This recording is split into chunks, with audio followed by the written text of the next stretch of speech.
इस वीडियो में निर्धनता के बारे में विस्तारपूर्वक जानेंगे।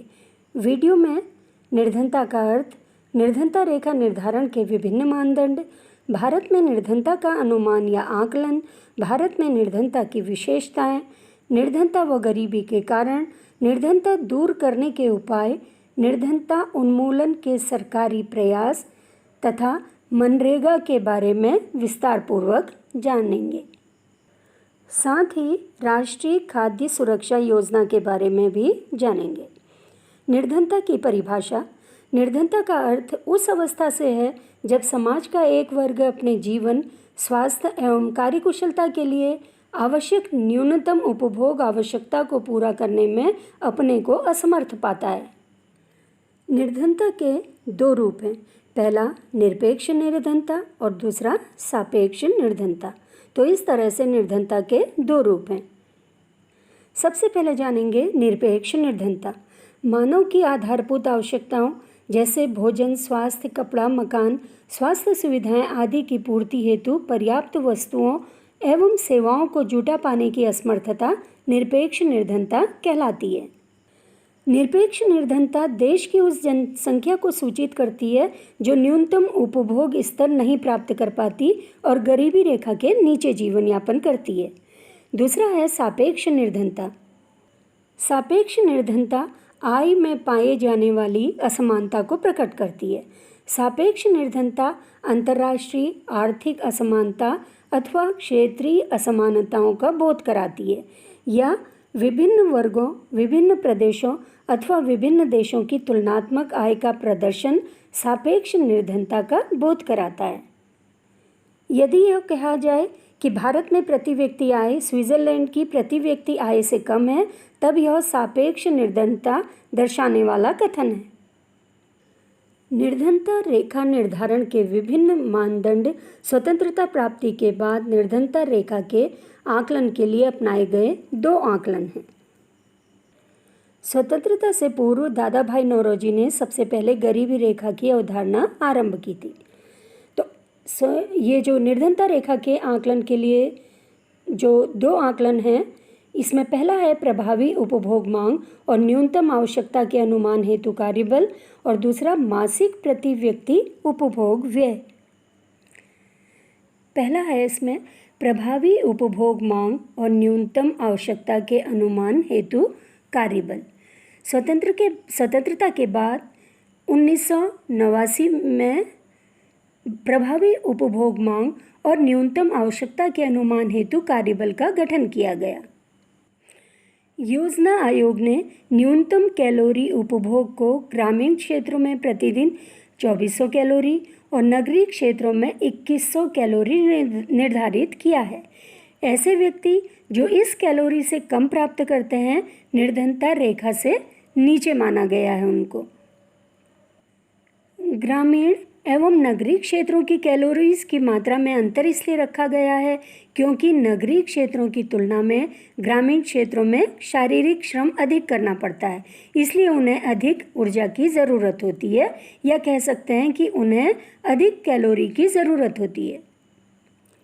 दूसरा है मासिक प्रति व्यक्ति उपभोग व्यय। न्यूनतम कैलोरी उपभोग को देने वाली उपभोग टोकरी पर व्यय हेतु ग्रामीण और शहरी क्षेत्रों के लिए अलग अलग कीमत सूचकांक के प्रयोग द्वारा गणना की जाती है। ग्रामीण एवं शहरी क्षेत्रों के प्रति व्यक्ति न्यूनतम मासिक उपभोग व्यय निर्धनता रेखा का निर्धारण करता है। तो इस तरह से निर्धनता रेखा के आकलन के लिए अपनाए गए दो आकलन हैं। प्रोफेसर रैगनार नर्कसे ने अल्पविकसित देशों में संरचनात्मक पिछड़ेपन के कारण गरीबी के दुष्चक्र की क्रियाशीलता बताई है। इसी दुष्चक्र की क्रियाशीलता के कारण अल्पविकसित देश गरीबी की दशा में बने रहते हैं। चित्र से समझिए इसको। इसमें देखिए गरीबी का दुष्चक्र समझाया गया है। सबसे ऊपर है कम पूंजी। अगर कम पूंजी है तो उत्पादकता कम होगी, उत्पादकता कम होगी तो आय कम होगी, आय कम है तो बचत भी कम होगी, और बचत और साथ ही आय कम है तो मांग भी कम होगी। बचत कम होने से या कम मांग होने से निवेश भी कम होगा। निवेश कम होगा तो उत्पादकता कम होगी।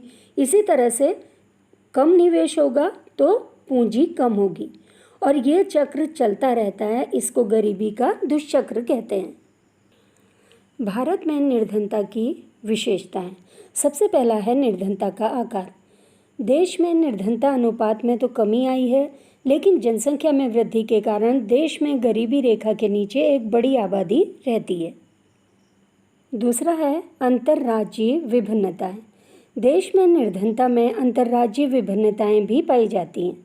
रंगराजन समिति के आकलन के अनुसार देश में सर्वाधिक निर्धनता अनुपात वाले जो 5 राज्य हैं, उनमें से छत्तीसगढ़, झारखंड, बिहार, ओडिशा और असम मुख्य हैं।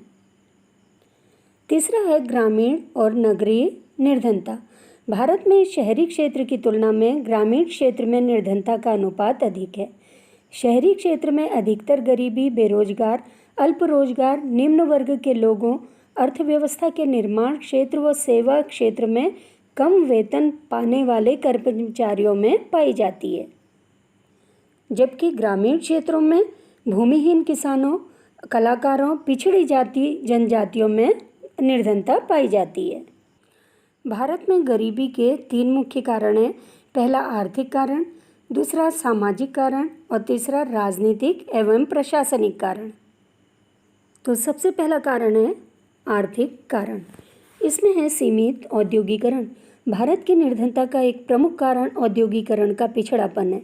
यहाँ आधुनिक ढंग के आधारभूत बड़े उद्योगों का अभी भी अभाव है। दूसरा है पूंजी निर्माण की नीची दर। भारत में गरीबी का दुष्चक्र चलता रहता है, जिसके कारण कम उत्पादकता, कम आय, कम बचत, कम निवेश का ये क्रम चलता रहता है, जिससे पूंजी निर्माण कम रहता है। आधारिक संरचना का अभाव है, या कह सकते हैं इंफ्रास्ट्रक्चर सही नहीं है। यहाँ पे रेलवे, सड़क, जलमार्ग, विद्युत, ऊर्जा आदि का पर्याप्त विकास नहीं हुआ है, जिसके कारण औद्योगिकरण पर प्रतिकूल असर पड़ा है और देश का आय स्तर कम रह जाता है। चौथा, योग्य साहसी का अभाव। आर्थिक विकास में साहसी की निर्णायक और सक्रिय भूमिका रहती है। साहसी अपने टेक्नोलॉजी के ज्ञान से, दृष्टिकोण से, अनुभव के आधार पर उत्पादकता को बढ़ाता है, जिससे आय स्तर में वृद्धि होती है। भारत में इस तरह के व्यक्तियों का अभाव है। पांचवा है जनसंख्या में तीव्र वृद्धि। जनसंख्या में तीव्र वृद्धि के कारण राष्ट्रीय आय तो बढ़ी है, लेकिन औसत प्रति व्यक्ति आय में कमी आई है। राष्ट्रीय आय का असमान वितरण। देश में राष्ट्रीय आय का वितरण बहुत असमान है। कुछ लोगों के पास अर्थव्यवस्था का बहुत सा हिस्सा है और कुछ गरीबी की रेखा से नीचे जी रहे हैं। भारत में निर्धनता का एक मुख्य कारण बेकारी और बेरोजगारी है। यहाँ जनसंख्या का अत्यधिक दबाव है, श्रम की बहुलता है, जिसके कारण लोग बहुत अधिक बेरोजगार रह जाते हैं। इसी तरह से स्फीतिकारी दबाव है।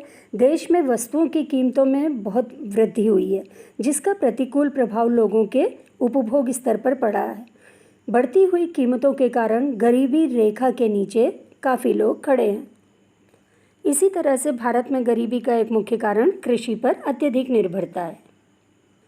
गरीबी के सामाजिक कारण में सबसे पहला है जातिवाद, धर्मवाद और परंपरागत रूढ़िवाद में बंधे रहना। ये इतने बंधे हैं इन सब चीज़ों से कि नई परिस्थितियों को नहीं अपनाना चाहते, इसलिए उनमें गतिशीलता का अभाव है, जिससे कई प्रकार के उद्योगों के विकास में बाधा उत्पन्न होती है। दूसरा है भाग्यवादी दृष्टिकोण। यहाँ पर भाग्यवादी दृष्टिकोण के कारण आर्थिक प्रगति पर प्रतिकूल असर होता है। तीसरा अशिक्षा और अज्ञानता जो है, ये भारत के पिछड़ेपन का बहुत बड़े उत्तरदायी है। बाल विवाह का प्रचलन अभी भी है, जिसके कारण जनसंख्या में तीव्र वृद्धि हुई है। इसी तरह से जाति प्रथा भी आर्थिक विकास में एक बाधा सिद्ध होती है। तो ये सब सामाजिक कारण हैं, जिसके कारण भारत गरीबी के दुष्चक्र में अभी भी फंसा हुआ है। भारत में गरीबी का तीसरा कारण है राजनीतिक और प्रशासनिक कारण। भारत में व्याप्त प्रशासनिक भ्रष्टाचार, भाई भतीजावाद, घूसखोरी आदि कई दूसरे पहलुओं ने देश की निर्धनता उन्मूलन कार्यक्रम को सफल नहीं होने दिया है। इसी तरह से ब्रिटिश शासकों की नीति स्वार्थपूर्वक थी। वो भारत से कच्चे माल खरीदते थे और अपने देश का बना हुआ माल भारत को बेचते थे, जिससे भारत में उद्योगों का विकास सही से नहीं हो पाया। निर्धनता दूर करने के उपाय। सबसे पहला है इसमें कृषि विकास। खेती भारतीय अर्थव्यवस्था की रीढ़ की हड्डी है, जिसके विकास के बिना देश में आर्थिक विकास की गति को नहीं बढ़ाया जा सकता है। कृषि विकास के लिए जो कदम उठाए जाने चाहिए, सबसे पहला है भूमि सुधार। मतलब भारत में भूमि के वितरण में अत्यधिक विषमता पाई जाती है, अतः भूमि सुधार द्वारा भूमि के पुनर्वितरण की आवश्यकता है, जिसे चकबंदी से दूर किया जा सकता है। इसी तरह से कृषि आदानों की उपलब्धता। कृषि हेतु किसानों को नई टेक्नोलॉजी, नए अच्छे बीज उपलब्ध कराए जाने चाहिए। तीसरा, गैर कृषि रोजगार में वृद्धि। भूमि पर जनसंख्या के भार को कम करने के लिए गैर कृषि रोजगार के अवसर बढ़ाने चाहिए। इसी तरह से कृषि की मार्केटिंग सही की जानी चाहिए, जिससे कि किसान को अपनी उपज का सही मूल्य मिल सके। किसानों को समय समय पर ट्रेनिंग दी जानी चाहिए, उनके प्रशिक्षण होने चाहिए। दूसरा है औद्योगिक विकास। देश में आय स्तर बढ़ने के लिए औद्योगिकीकरण की गति तेज किए जाने की आवश्यकता है। इसके लिए जो अपनाए उपाय जा सकते हैं उसमें है आधारभूत उद्योगों की स्थापना की जानी चाहिए, वैज्ञानिक प्रबंधन किया जाना चाहिए, सामाजिक जो इंफ्रास्ट्रक्चर है उसका विकास किया जाना चाहिए। तीसरा है आर्थिक संरचना का विकास। इसका मतलब है कृषि क्षेत्र के विकास के लिए जैसे सड़क, ऊर्जा, सिंचाई सुविधाएं, बैंकिंग आदि को ग्रामीण क्षेत्रों में विकसित किया जाना चाहिए। इसी तरह से चौथा है बचत तथा विनियोग की दर में वृद्धि होनी चाहिए। पांचवा, पूंजी उत्पाद अनुपात में कमी होनी चाहिए। सुदृढ़ वित्तीय संरचना होनी चाहिए। जनसंख्या नियंत्रण होना चाहिए। आठवां, मानवीय पूंजी निर्माण में ध्यान दिया जाना चाहिए। निर्धनता उन्मूलन कार्यक्रमों को प्रभावशाली तरीके से अपनाया जाना चाहिए। इसी तरह से वैज्ञानिक तथा तकनीकी प्रगति की जानी चाहिए। सरकार द्वारा गरीबी दूर करने के बहुत से प्रयास किए गए हैं, जिनमें पहला है आर्थिक विकास दर में वृद्धि के प्रयास, जनसंख्या नियंत्रण के प्रयास, धन एवं आय वितरण में समानता स्थापित करने के प्रयास। चौथा, गरीबी वर्ग को उचित मूल्य पर आवश्यक वस्तुएं उपलब्ध कराने के प्रयास। पांचवा, शिक्षा सुविधाओं का विस्तार करके गरीबों को शिक्षित करने का प्रयास। छठा है न्यूनतम मजदूरी का निर्धारण करके शोषण कम करने का प्रयास। सातवां, भूमि सुधार कार्यक्रम लागू कर छोटे किसानों को ऊपर उठाने का प्रयास। इसी तरह से क्षेत्रीय विकास कार्यों को प्रोत्साहन देकर क्षेत्रीय असमानता को कम करने के प्रयास। और नवा है सामाजिक सुरक्षा अधिनियम बनाकर विभिन्न क्षेत्रों के श्रमिकों को सुरक्षा देने के प्रयास। भारतीय नियोजन का आरंभ से ही एक दीर्घकालीन उद्देश्य रहा है, रोजगार सृजन और गरीबी उन्मूलन। गरीबी व बेरोजगारी निवारण के लिए सरकार द्वारा विशिष्ट कार्यक्रम चलाए गए। सबसे पहला है राष्ट्रीय ग्रामीण आजीविका मिशन।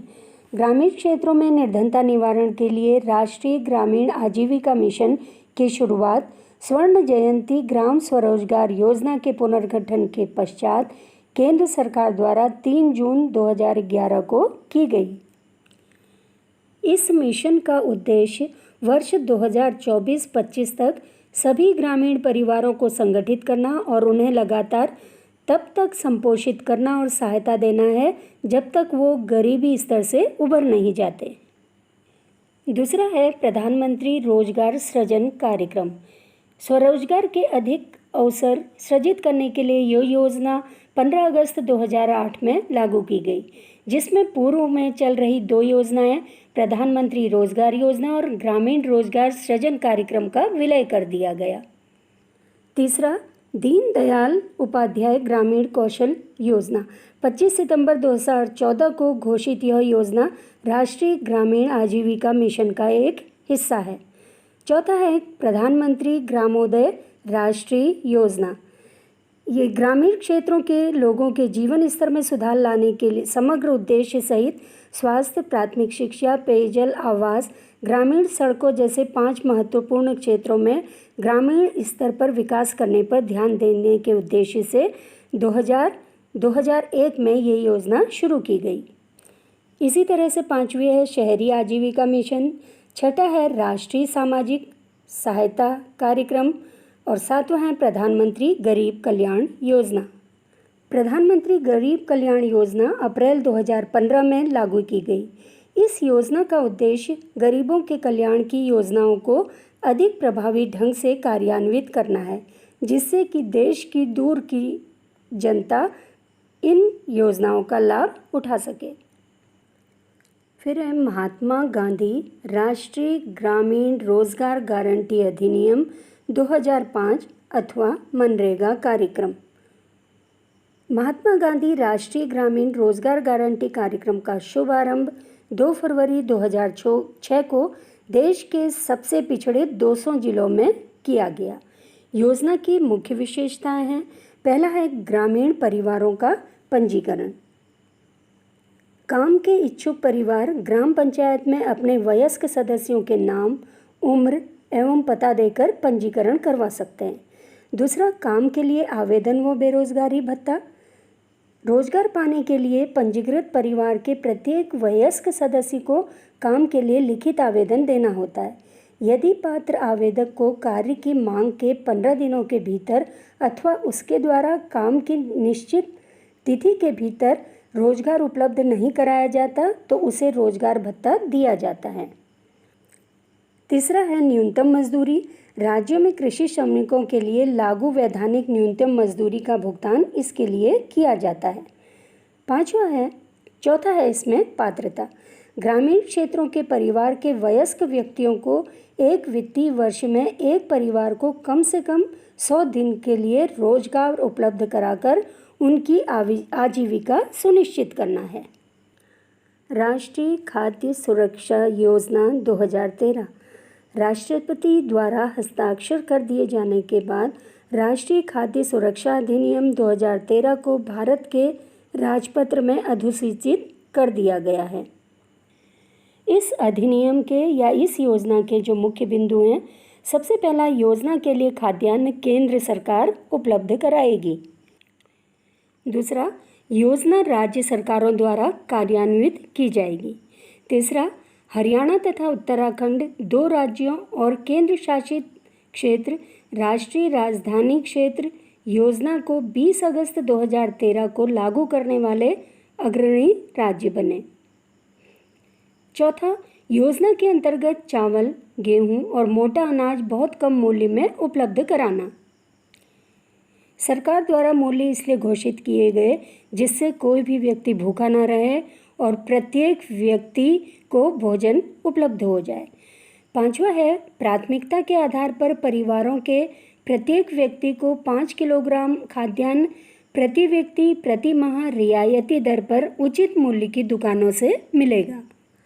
इसी तरह से छोटे बच्चों और गर्भवती महिलाओं को आंगनवाड़ी के स्तर पर पौष्टिक भोजन निःशुल्क मिलेगा।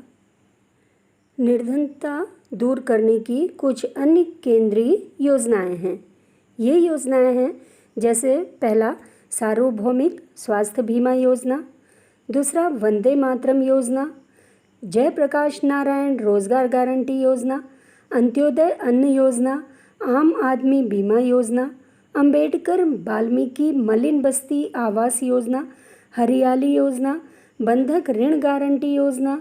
इसी तरह से 9वां है आश्रय बीमा योजना, खेतीहर मजदूर बीमा योजना, शिक्षा सहयोग बीमा योजना। इसी तरह से 11वां है कुटीर ज्योति कार्यक्रम, 12वां जवाहरलाल नेहरू राष्ट्रीय शहरी रोजगार मिशन, 13वां है प्रधानमंत्री जनधन योजना और 14वां प्रधानमंत्री उज्ज्वला योजना। जैसे जो पहली योजना है सार्वभौमिक स्वास्थ्य बीमा योजना, ये गरीबी रेखा के नीचे रहने वाले लोगों के लिए बेहतर चिकित्सा सुविधाएं उपलब्ध कराने के लिए बीमा सुरक्षा प्रदान करती है।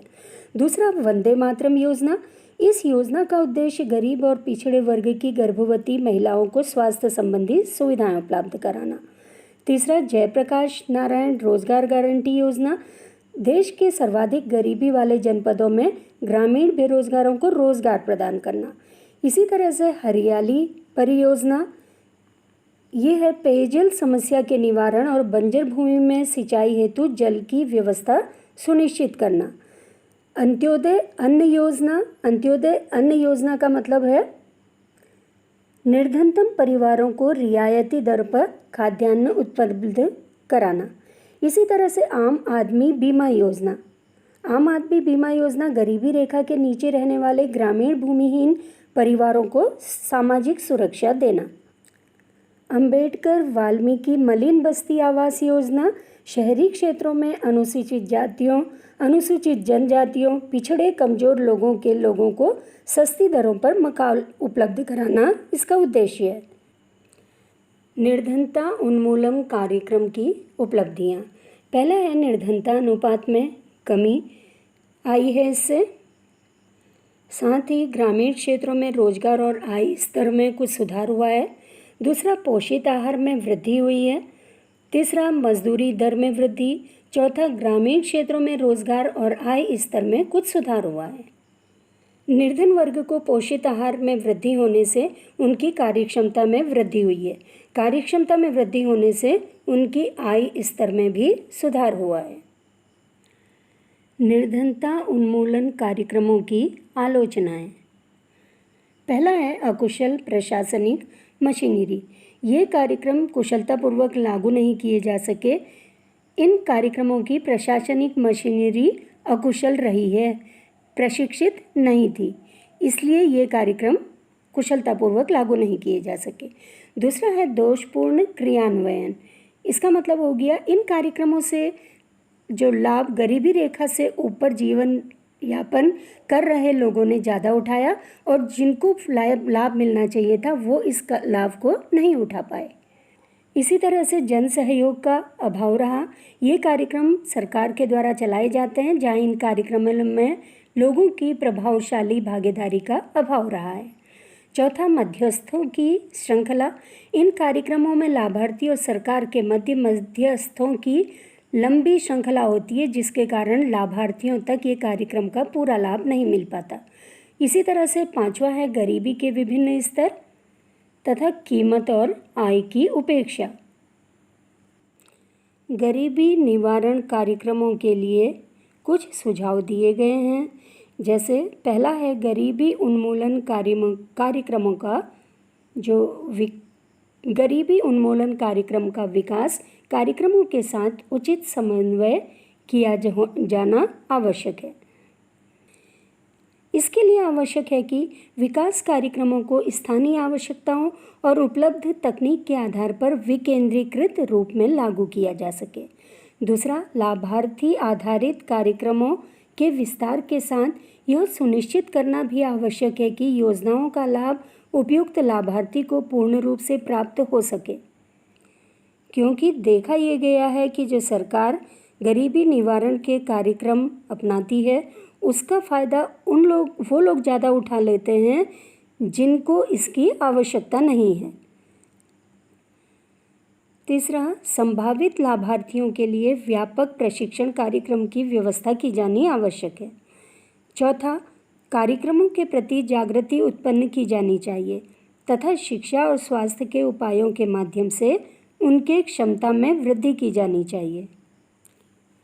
अगर गरीब व्यक्ति को शिक्षा मिलेगी और स्वास्थ्य के उसके पूरे फायदे मिलेंगे तो वो व्यक्ति की कार्यक्षमता में सुधार होगा। कार्यक्षमता में सुधार होने का मतलब उसकी उत्पादकता बढ़ेगी, उत्पादकता बढ़ने से उसकी आय बढ़ेगी और आय बढ़ेगी तो गरीबी उसकी स्वतः ही दूर हो जाएगी। तो इस तरह से गरीबी निवारण कार्यक्रम के लिए जो मुख्य उपाय है वो शिक्षा, स्वास्थ्य और गरीबों को प्रशिक्षित किया जाना और जागरूक किया जाना आवश्यक है। जागरूक इसलिए क्योंकि सरकार के द्वारा जो विभिन्न योजनाएं लाई जाती हैं उनका पता गरीब व्यक्ति को या निर्धन व्यक्ति को होना चाहिए। मनरेगा MNREGA। मनरेगा का फुल फॉर्म है Mahatma Gandhi national rural employment guarantee act. Mahatma Gandhi राष्ट्रीय ग्रामीण रोजगार गारंटी योजना का शुभारंभ 2 फरवरी 2006 को हुआ। तो इस तरह से आपने इस वीडियो में निर्धनता, निरपेक्ष व सापेक्ष गरीबी, निर्धनता रेखा, निर्धनता का दुष्चक्र, आय की असमानता, क्षेत्रीय असमानता के बारे में जानकारी प्राप्त की। जैसे निर्धनता है, निर्धनता का मतलब है जीवन, स्वास्थ्य और कार्यकुशलता के लिए न्यूनतम उपभोग आवश्यकता की प्राप्ति की अयोग्यता से है। इसी तरह से निरपेक्ष गरीबी से तात्पर्य गरीबी के लिए निर्धारित की गई न्यूनतम आवश्यकताओं के स्तर से है, जबकि सापेक्ष गरीबी से आशय आय की असमानता तथा वितरण से है। निर्धनता रेखा का मतलब है वह स्तर जो औसत आकार के परिवार के जीवन निर्वाह के लिए आवश्यक वस्तुओं को खरीदने की क्षमता रखता है। क्षमता नहीं रखता है वो सब गरीबी रेखा से नीचे आते हैं। इस न्यूनतम आय से नीचे लोगों को निर्धन माना जाता है। इसी तरह से निर्धनता का दुष्चक्र, इसका अर्थ है एक निर्धन सदा ही निर्धन रहता है, क्योंकि निर्धनता से निर्बल स्वास्थ्य होता है, जिससे कम उत्पादकता होती है। कम उत्पादकता होगी तो कम आय होगी, कम आय होगी तो संचित प्रकृति की होती है। तो ये चक्र चलता रहता है। इसी तरह से आय की असमानता का मतलब है उस परिस्थिति से है जिससे राष्ट्र के कुछ लोगों की आय राष्ट्र की औसत आय से बहुत अधिक तथा अधिकतर लोगों की आय औसत आय से बहुत कम होती है। इसी तरह से क्षेत्रीय असमानता है देश के विभिन्न भागों या राज्यों के प्रति व्यक्ति आय में अंतर को क्षेत्रीय असमानता कहते हैं। इसी तरह से आपने प्रधानमंत्री जनधन योजना के बारे में सुना होगा। इसका उद्देश्य है बैंक सुविधाओं से वंचित परिवारों को बैंकिंग तंत्र से जोड़कर लाभान्वित करना।